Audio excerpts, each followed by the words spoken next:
This is Julia James Davis, and welcome to The War on Beauty. Despite an unprecedented obsession with health, we are the most unhealthy that we have ever been in history. The war on public health has not only fueled this unusual fixation with personal health, but has also reduced the human body to a commodity, a product for profit, severing our connection to ourselves, but most importantly, to God. We are living in an era of two extremes in health that, despite appearing to be abject opposites, ultimately converge in the same place, which is reducing the body to a product. On the one end is the obese, chronically ill American who Uber eats every meal to maximize screen time, while on the other end is the biohacker meticulously avoiding seed oils, downing 30 supplements daily, and spending hours under red light therapy. But both are products of a culture that has completely just lost touch with true well-being and replaced the normal baseline of health with consumer-driven extremes. And neither of these extremes is normal. Both reveal a very disturbing truth about our culture that simply being baseline healthy and a normal weight has become this sort of luxury, a flex, rather than something that should just be normal. And more than that, health and the human body, by extension, has been fully commoditized and turned into something to be exploited, have data extracted from, and profited off of, whether you're sedentary, ordering a meal from an app and chronically taking medications, or you're obsessively tracking every biometric and spending 2 hours a day on a Pilates reformer. Since the 1950s, our food, our environment, and our healthcare system have all been hijacked and have effectively poisoned the public. This war on public health have also been such a main part of the war on beauty, because our bodies are beautiful and health should be just the basic starting point for all of us. We shouldn't be starting in a ditch trying to climb out of it because we're poisoned by our environment, and nor should health be seen as a rare luxury to have. So there are two scriptures that are so important to this discussion. The first is 1 Corinthians 6:19 through 20. Did you not know that your bodies are temples of the Holy Spirit? And 2, Luke 12:23. Life is more than food and the body more than clothing. The body is important, not only in allowing us to move around, to think, to do our daily tasks and activities, but also for spiritual reasons. God made us in His image, and our bodies are what contain the Holy Spirit. And it's so interesting that in the Catholic faith, this really comes through. People eat or not eat on certain days because of this belief that the body and the soul are connected. For example, fasting is very common. It helps detach from material comforts and deepens our unification with Christ's sacrifice. Fasting is a small form of suffering and is so contrary to our instant gratification culture, which in many ways was created by this rise of our food culture. We're always snacking, we're always needing a sweet treat every 5 minutes. And okay, I also am guilty of that. And also a side note on that, being able to delay gratification is one of the main reasons why we're unable to create great feats of beauty, like in buildings and great works of art anymore, because beauty is something that takes time. It takes huge self-sacrifice and suffering to make.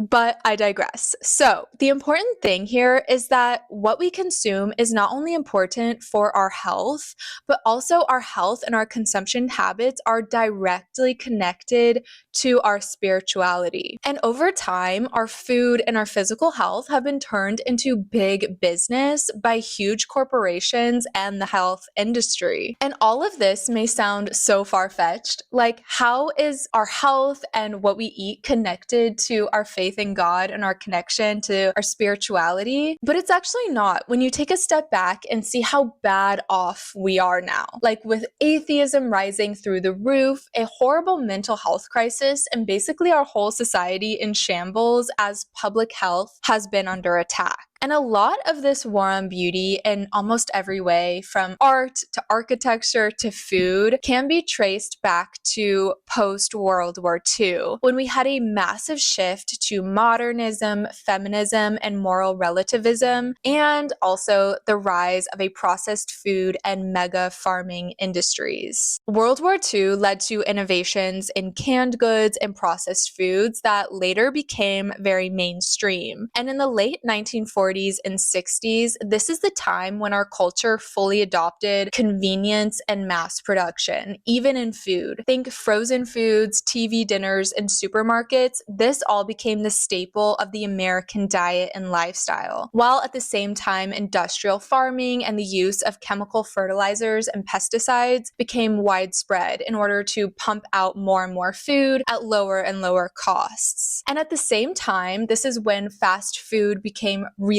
popular. McDonald's began franchising in 1955, and other chains started popping up peddling standardized, mass-produced foods. But it really wasn't until the 70s and the 80s when the government shifted from supporting small farms to big industrial agriculture that things started to really take a shift and turn for the worse. In the 1970s, the Secretary of Agriculture under Nixon, named Earl Butz, pushed for a get big or get out farming message. This led to the rise of corn and soybean production, which ultimately led to ultra-processed food ingredients like high fructose corn syrup and hydrogenated oils being added into almost every American food. And as the food industry started to become increasingly monopolized and controlled by just a few players like Monsanto, Cargill, and Tyson, the smaller farms got pushed out. They just couldn't compete financially on that scale. These huge companies started to look for every way to produce as many products for as cheap as possible, leading to the rise of monoculture farming, which just necessitates the use of increased dependency on chemical fertilizers, as well as using corn as a cheap substitute for everything from sweetener to animal feed, as well as the use of concentrated animal feeding operations to produce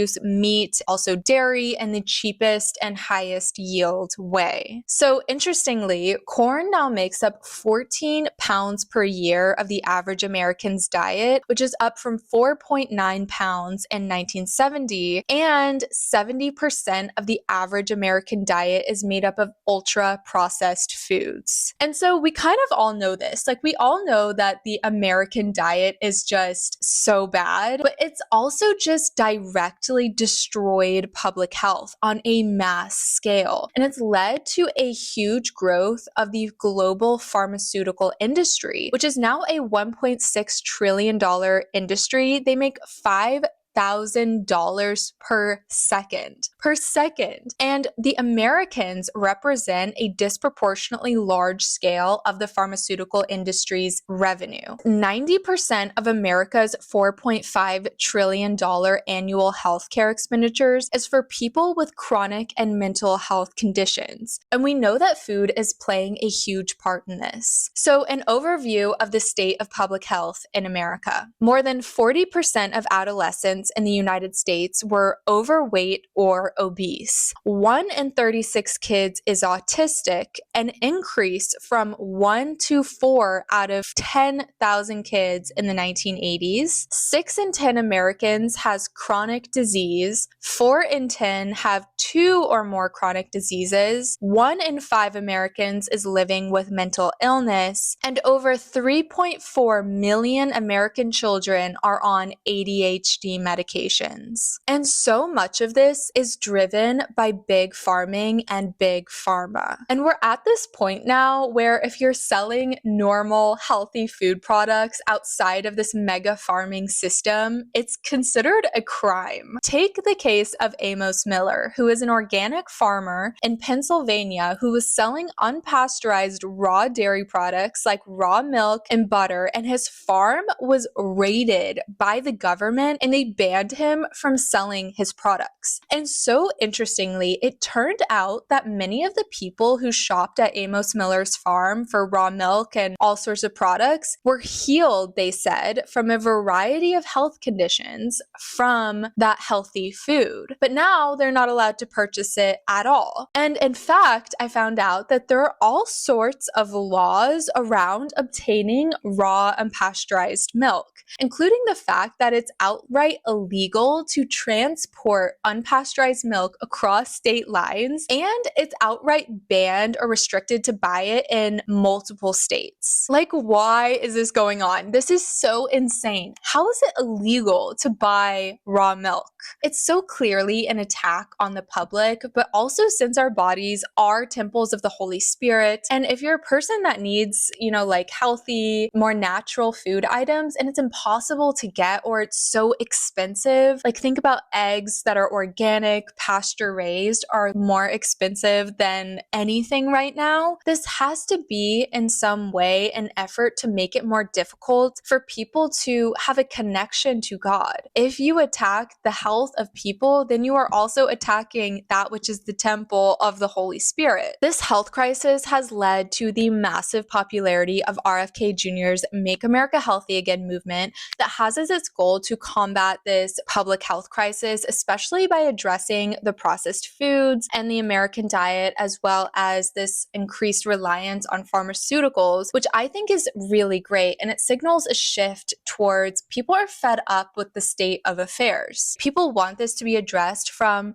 a top level, that all of our farming, all of these things need to be revolutionized and fixed. But to me, what's concerning in this state of affairs and the war on public health is how it relates to individuals. That either you literally have no health at all and you're chronically unwell, or you're spending hours and hours per day pursuing it.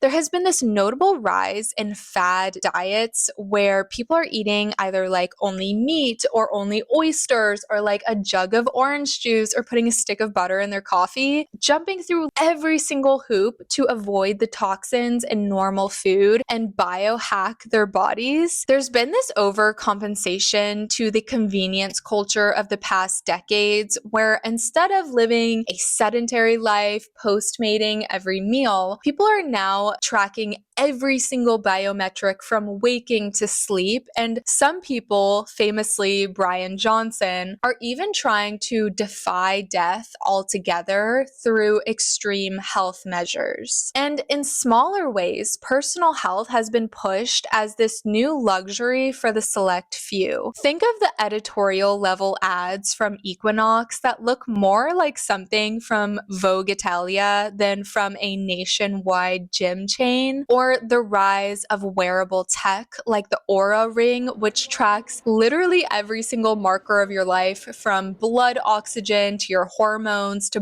body temperature, all in a simple $500 ring. This is all just not normal. We should not have to do this level of work to have the health of like an average American adult from the 1930s. This is just insane. Our health was taken away from us and is now being sold back at a hugely marked up price. Meanwhile, socialization and basic human interaction have just completely declined. American adults now spend 30% less time face to face than they did 10 years ago. And for teenagers, this decline is at 50%. And at the same time, motivation culture has just exploded. People now need inspiration just to get out of bed and to go to work and accomplish simple daily tasks. And even the biohacking healthy people are trapped in this lifestyle of isolation, avoiding all restaurants, and going to bed at 7 p.m. to manage stress, which ultimately is just cutting out a lot of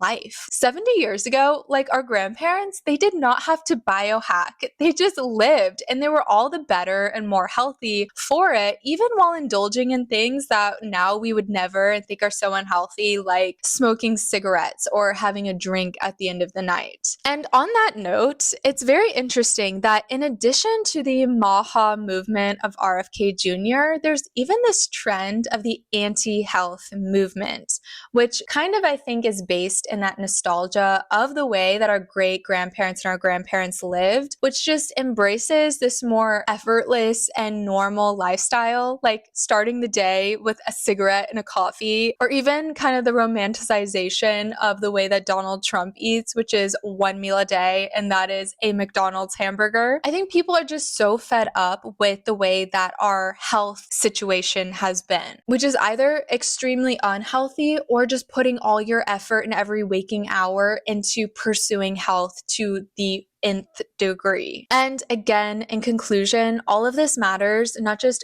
physically, but it also matters spiritually. The war on health is not just a war on our bodies, it's a war on our souls. When our health is taken away from us and we're made weak and sick and dependent, we are easier to control. And a culture disconnected from true health is also disconnected from God. Our bodies are not machines to be hacked, nor are they burdens to be numbed by medications and convenience. They are sacred vessels, temples of the Holy Spirit, meant to be treated with care and dignity. This war on health is ultimately the war on humanity. The more we outsource our well-being to industries that profit from sickness and exploit our desire to be healthy and fit, the further we drift from our God-given design. True health isn't about perfection or control, but it's about living in harmony with how we were created. And our health is not something that we should have to fight for the way that we have been. It's our birthright, our natural state, and a reflection of the beauty that God intended for each of us. So I would love to know your thoughts on this topic. I think it's very timely with the recent confirmation of RFK Jr. as our new health secretary. I know that this is something that people have been debating so much about, especially with people like Brian Johnson, like I said, and this new health culture. It's all seemingly, to me, so out of hand. And I really do hope that there's some change at a high level about this, and we can just get back to people being healthy and happy, and therefore have more time and energy and brain space to focus on the things that truly matter, like God and family. So thank you so much for watching. Please don't forget to like, comment, and subscribe, and push the notification bell so that you don't miss any further videos on the war on beauty. We talk about all of these topics as it relates to how beauty has been systematically erased from our society, from health to architecture to film to music, art, everything. And I will see you in the next video.